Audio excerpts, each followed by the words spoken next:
The Enlightened Path, the Journey of Buddha.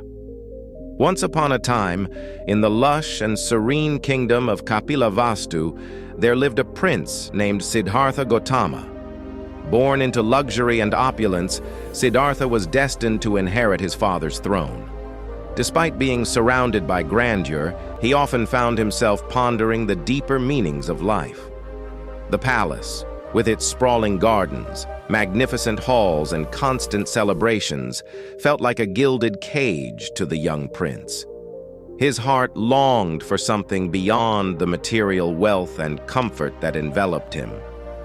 Siddhartha's curiosity about the world outside the palace walls grew with each passing day.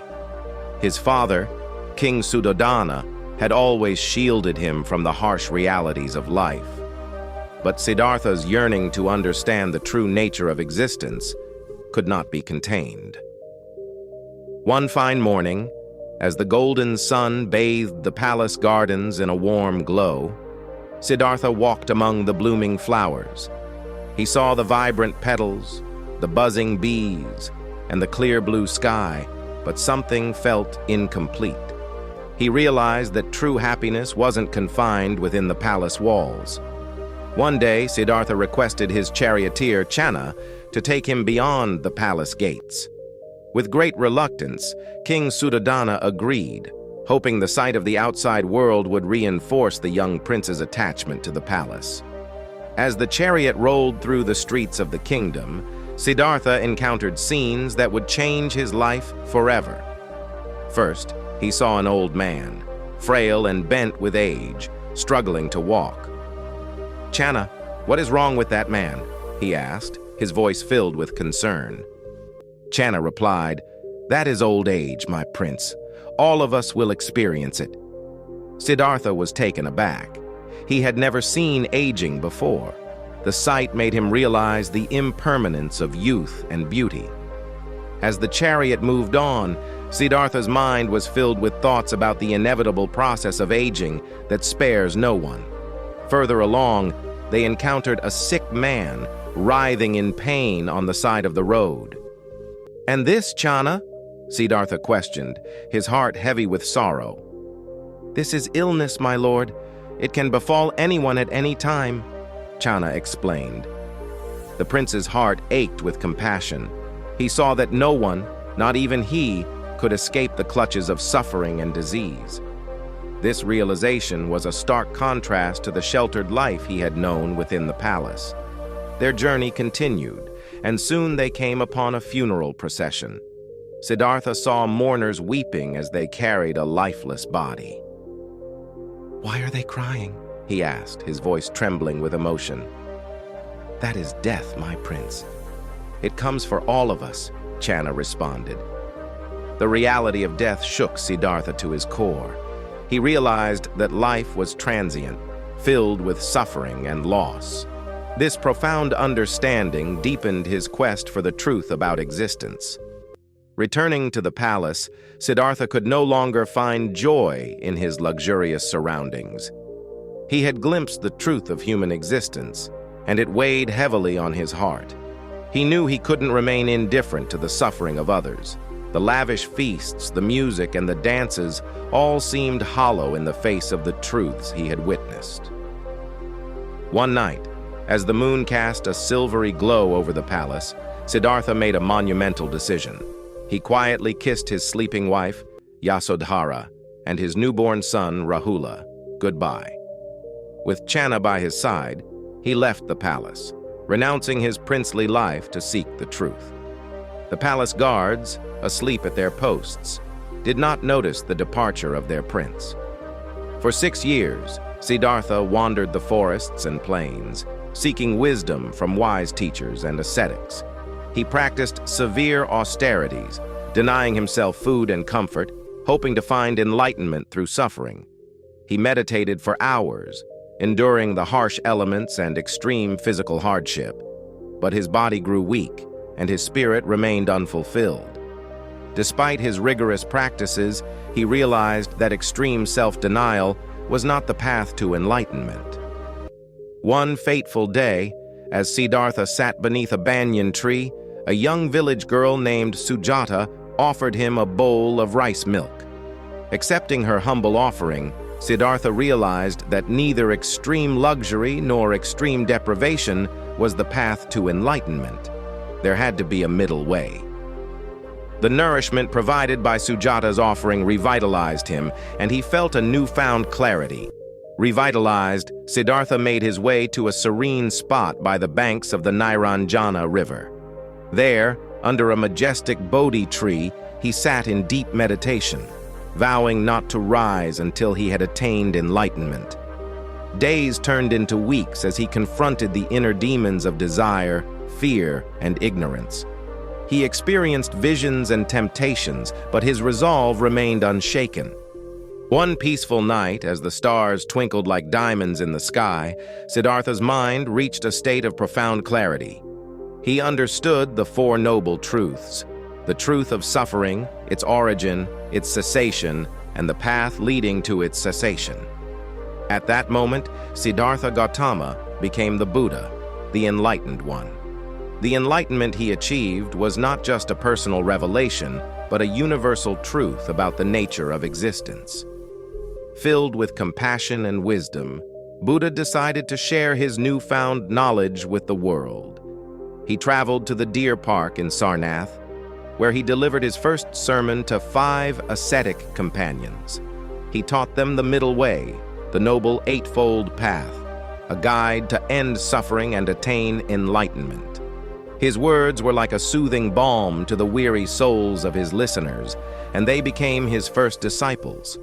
The Buddha's teachings spread like wildfire, attracting followers from all walks of life. He preached about love, compassion, and the importance of inner peace. His words resonated deeply with those who heard them, transforming countless lives. His disciples, known as the Sangha, grew in number, and together they journeyed across the land, sharing the Buddha's message.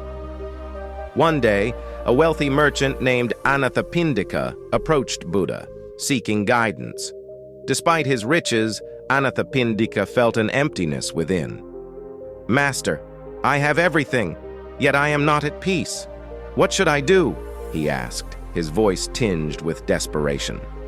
Buddha smiled gently and said, "True happiness does not come from material wealth, but from a generous heart.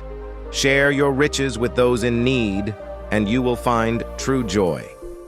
Taking Buddha's advice to heart, Anathapindika built a monastery for the Buddha and his followers, providing them with a place to meditate and teach. The act of giving filled Anathapindika's heart with a profound sense of fulfillment and peace. The monastery became a center of learning and compassion, welcoming all who sought wisdom and solace. As the years passed, Buddha's teachings continued to inspire people far and wide. He met kings, scholars, peasants, and outcasts, treating each one with the same kindness and respect. He emphasized that enlightenment was within everyone's reach, regardless of their status or background. His teachings bridged the gaps between different strata of society, promoting equality and compassion. One day, a young woman named Kisagotami approached Buddha, her eyes red with tears. She had lost her only son and was inconsolable.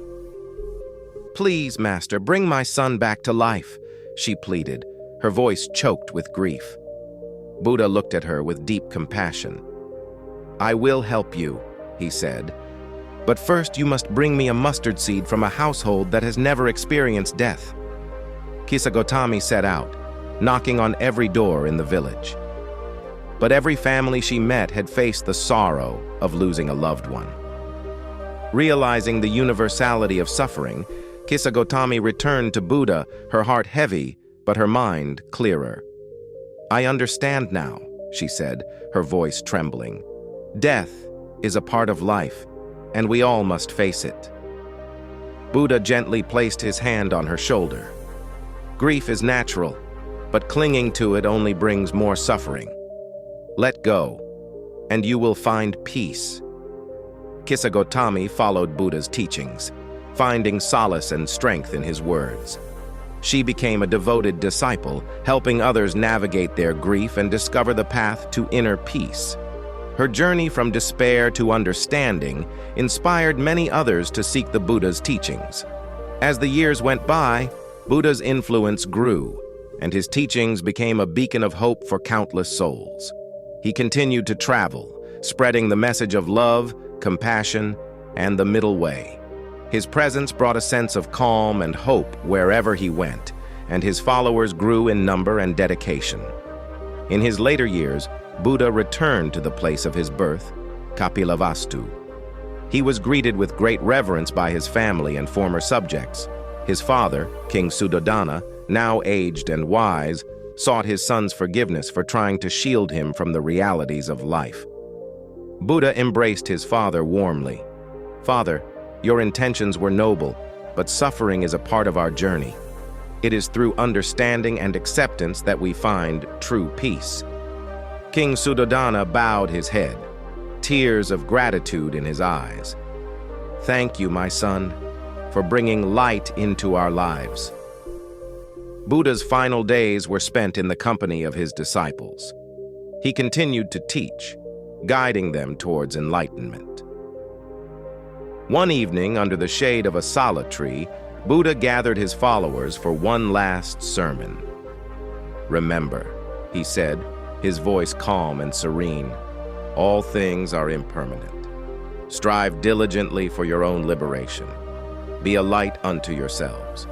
With those final words, Buddha entered a state of deep meditation, passing peacefully into parinirvana.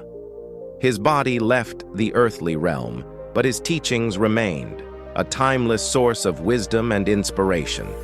The teachings of the Buddha continued to spread, crossing boundaries and generations, touching the lives of people across the world. The journey of Buddha, from a sheltered prince to an enlightened sage, is a testament to the power of compassion, wisdom, and the relentless pursuit of truth. His life reminds us that true happiness lies not in material wealth, but in understanding the nature of suffering and cultivating a heart full of love and kindness. As we walk our own paths, may we find inspiration in Buddha's journey, seeking to live with mindfulness, compassion, and a deep understanding of the impermanence of all things. For in this understanding, we discover the true essence of peace and enlightenment. The story of Buddha continues to inspire and guide, offering a path of wisdom and compassion for all who seek it. Thanks for watching.